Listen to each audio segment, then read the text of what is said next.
SIP એટલે systematic investment plan, જે mutual ફંડમાં ઇન્વેસ્ટ તો કરવું છે પણ ઘણા બધા એવા ક્વેશ્ચન છે જે તમને કન્ફ્યુઝ કરે છે. તો આજે આપણે દૂધનું દૂધ અને પાણીનું પાણી કરીશું. પેલું મિથ એ છે કે એસઆઈપી એટલે મ્યુચ્યુઅલ ફંડમાં 100% પ્રોફિટ.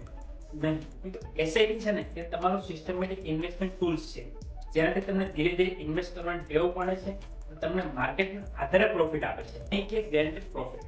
બીજું મિથ છે એસઆઈપી શરૂ કરવા માટે બહુ મોટી અમાઉન્ટ જોઈએ. નહીં, એસઆઈપી તમે ખાલી 500 રૂપિયાથી પણ શરૂઆત કરી શકો છો. તમારો સપના મોટા હોવા જોઈએ, અમાઉન્ટ નહીં. ત્રીજું મિથ એ છે કે એસઆઈપી ચાલુ કર્યા પછી તેને રોકી સ્ટોપ નથી કરી શકાય. નહીં, તો એસઆઈપી છે ને ગમે ત્યારે તમે સ્ટોપ કે પોઝ કરી શકો છો અને જ્યારે જરૂર પડે ત્યારે ક્લોઝ પણ કરી શકો છો. ચોથું, કે માર્કેટ જ્યારે ડાઉન હોય ને ત્યારે એસઆઈપીમાં ઇન્વેસ્ટમેન્ટ કરવું બહુ રિસ્કી હોય છે. એ પણ ખોટી ધારણા છે કે માર્કેટ ડાઉન હોય ત્યારે તમે એસઆઈપીમાં ઇન્વેસ્ટ કરતો હોય ને તો સૌથી વધારે સારામાં સારો ઓપ્શન છે.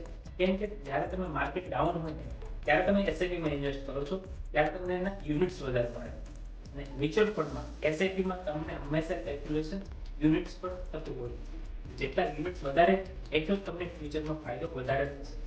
તો આ હતા મિથ જે લોકો એસઆઈપીમાં ઇન્વેસ્ટ કરે છે તેના માટેના સવાલનો જવાબ.